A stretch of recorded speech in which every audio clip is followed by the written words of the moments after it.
Hello students, तो कैसे हैं आप लोग। आज का ये जो वीडियो मैंने बनाया है वो सक्सेस के पीछे समाज के दो थॉट के बारे में बताता है। तो सक्सेस के पीछे समाज का जो दो थॉट है वो क्या क्या है।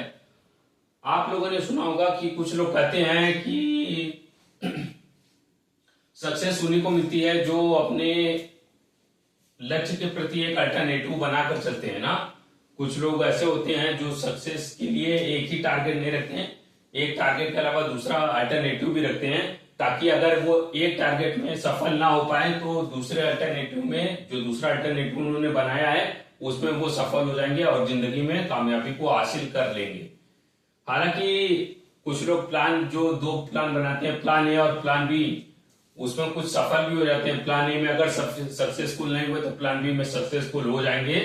लेकिन समाज का दूसरा थॉट ये भी है कि कुछ लोग सक्सेस के पीछे ये भी थॉट बनाए हैं कि हमें एक ही लक्ष्य बनाना है, एक ही टारगेट बनाना है और उसे हर हाल में पा लेना है, उसे हर हाल में अचीव कर लेना है ना।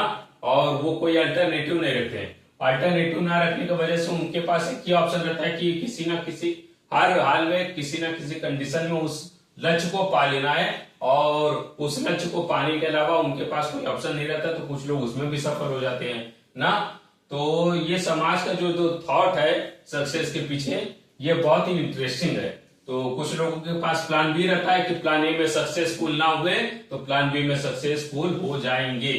लेकिन कुछ लोगों के पास एक ही अल्टरनेटिव रहता है, एक ही टारगेट रहता है, उसमें उनको सक्सेसफुल होना रहता है।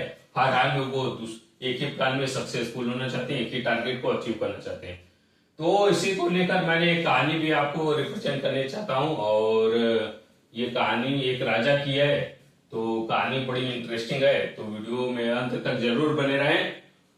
तो कहानी ये है कि एक राजा रहता है और वो अपने सैनिकों के साथ दूसरे राजा के साथ युद्ध करने जाता है।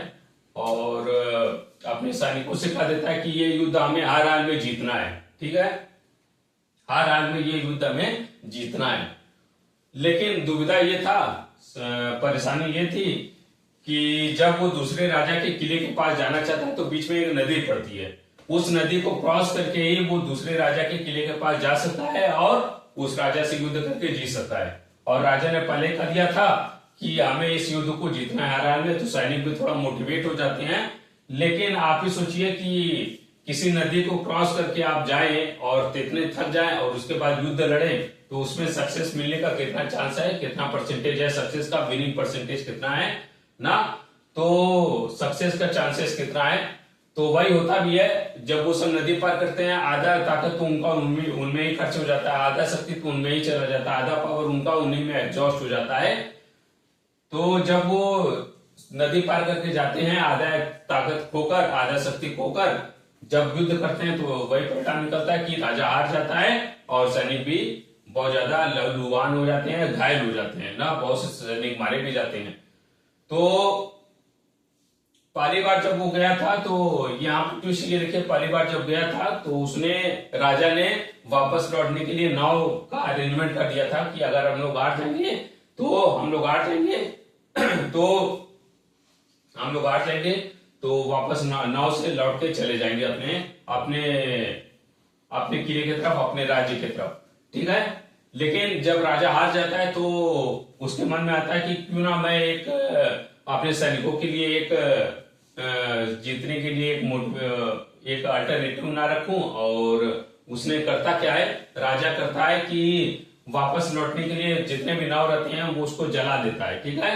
और राजा बोलता है कि अब हमारे पास, सैनिकों को बोलता है कि अब हमारे पास लौटने का कोई चांस नहीं है, हर हाल में हमें जीत कर ही आना है। और अगर हम लोग ना जीते तो मर कर आना है, लेकिन हमें जीत कर आना है। या तो हम लोग लड़ेंगे, जीत हासिल करेंगे, या तो मर जाएंगे। वापस लौटने का कोई साधन नहीं है, वापस लौटने का कोई ऑप्शन नहीं है। मतलब उसने सैनिकों के लिए केवल एक अल्टरनेटिव रख देता है, एक ही टारगेट रख देता है कि हर हाल में हमें इस युद्ध को जीतना है और किसी भी तरीके से इस युद्ध को हारना नहीं है। अब सैनिकों के पास कोई ऑप्शन तो था नहीं, अब सैनिकों के पास केवल यही ऑप्शन था कि वो युद्ध को लड़ें और जीत हासिल करें। अगर वो हारते हैं तो मर जाएंगे, लेकिन उनके पास लौटने का कोई ऑप्शन नहीं है, कोई मतलब सक्सेस का केवल एक ही टारगेट है और उस टारगेट के अलावा कोई ऑप्शन नहीं है उनके पास।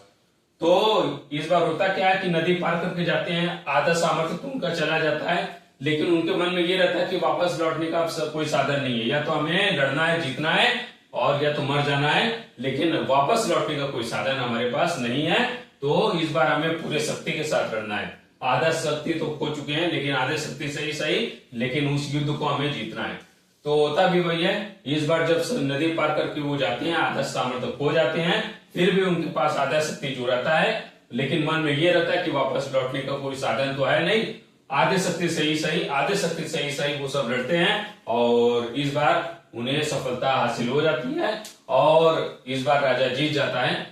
तो इस कहानी से हमें ये मोटिवेशन या सीख मिलता है कि अगर राजा ने नाव ना जलाए होते हैं, वापस लौटने के लिए नाव ना जलाए होते हैं, तो होता क्या, ना जलाए होने पर उन लोगों के पास, सैनिकों के पास पहली बार की तरह ऑप्शन रहता कि अभी अगर हम लोग हार भी जाएंगे तो वापस लौटकर हम अपने राज्य में जिंदा लौटकर जा सकते हैं। लेकिन जब वो हार गया तो उसने पूरे अल्टरनेटिव को, जो दूसरा अल्टरनेटिव था सक्सेस का, कि वापस हम लोग जा सकते हैं, नाव को ही उसने जला दिया। तो सैनिकों के मन में केवल ये आया कि इस बार हमें हर हाल में जीतना है, और किसी भी हाल में वापस लौटने का कोई साधन नहीं है। और इस बार होता भी वही है, ना साधन होने की वजह से, सक्सेस का केवल एक ही टारगेट होने की वजह से उसमें वो पूरा 100% देते हैं, और इस बार वो जीत जाते हैं। तो समाज के पीछे, जो समाज का ये जो थॉट है सक्सेस के पीछे, यही दोनों थॉट के बारे में आज मैंने ये वीडियो बनाया है। और आप लोग भी कमेंट सेक्शन में बताइए कि इन दोनों सक्सेस के थॉट्स में आप किस पर ज्यादा बिलीव करते हैं, किसी एक टारगेट पे ही पूरा फोकस करके उसे अचीव करने की, या उस टारगेट के अलावा कोई अल्टरनेटिव रखने की, कि अगर हम इस टारगेट में सक्सेसफुल ना हुए तो दूसरे टारगेट को अचीव कर सकते हैं, दूसरे टारगेट प्लान बी को हम एग्जीक्यूट करके उसमें सफलता हासिल कर सकते हैं। और इन दोनों में से कौन सा आपको ज्यादा अच्छा लगता है, आप कमेंट सेक्शन में बताएं। और अगर मेरे बारे में पूछे, अगर मेरी राय पूछे इन दोनों में, तो मैं भी केवल एक ही टारगेट में बिलीव करता हूं कि, अब मैं बता भी देता हूं उसका रीजन क्या है। कि अगर मान लीजिए आप एक ही टारगेट में बिलीव रखेंगे तो होगा क्या कि आपके पास डिस्ट्रैक्शन का कोई मोटिवेशन नहीं रहेगा, डिस्ट्रैक्शन का कोई मोटो नहीं रहेगा, डिस्ट्रैक्शन का कोई रीजन नहीं रहेगा ना। बिल गेट्स ने भी कहा था कि हम प्लान ए में ही वर्क करते हैं, प्लान ए में ही विश्वास रखते हैं, प्लान बी में विश्वास नहीं रखते हैं, क्योंकि जितने भी प्लान बी रहते हैं वो प्लान ए से डिस्ट्रैक्ट करते हैं ना। जाहिर सी बात है, अगर आप एक टारगेट लेकर चलेंगे और उसमें मोटिवेशन, उसमें अगर पूरे जी जान से लग जाएंगे तो वो आप टारगेट अचीव कर सकते हैं। लेकिन अगर आपने प्लान बी रखा है तो आपके मन में ये रहेगा कि प्लान ए अगर नहीं भी एग्जीक्यूट होता है, नहीं भी सक्सेस हमें मिलता है, तो प्लान बी तो है मेरे पास, और इसे आप पूरा 100% नहीं दे पाते, और प्लान ए में भी आप फेल हो जाते हैं। और उसी तरह प्लान बी में जब जाने जाते हैं तो वो भी आपको वही सोचते होंगे कि प्लान सी भी है हमारे पास, और इसमें अगर सक्सेस नहीं मिला तो प्लान सी तो वर्क कर ही जाएगा। इससे बच्चे मोटिवेट होने की वजह से ना होने पर डिमोटिवेट हो जाते हैं और सक्सेस को हासिल नहीं कर पाते।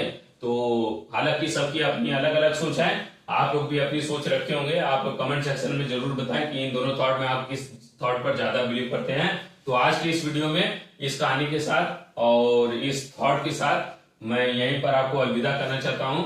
और अगर आपको ये वीडियो पसंद आया तो वीडियो को ज्यादा से ज्यादा लाइक करें और हमारे चैनल को सब्सक्राइब करें, और ज्यादा से ज्यादा लोगों तक ये वीडियो पहुंचाएं ताकि उनको भी सक्सेस की ये दो थॉट्स के बारे में अपने राय को बताने का, एक्सप्रेस करने का मौका मिले, और ये कहानी उन्हें पहुंच पाए, ये कहानी उन तक पहुंच पाए। धन्यवाद बच्चों।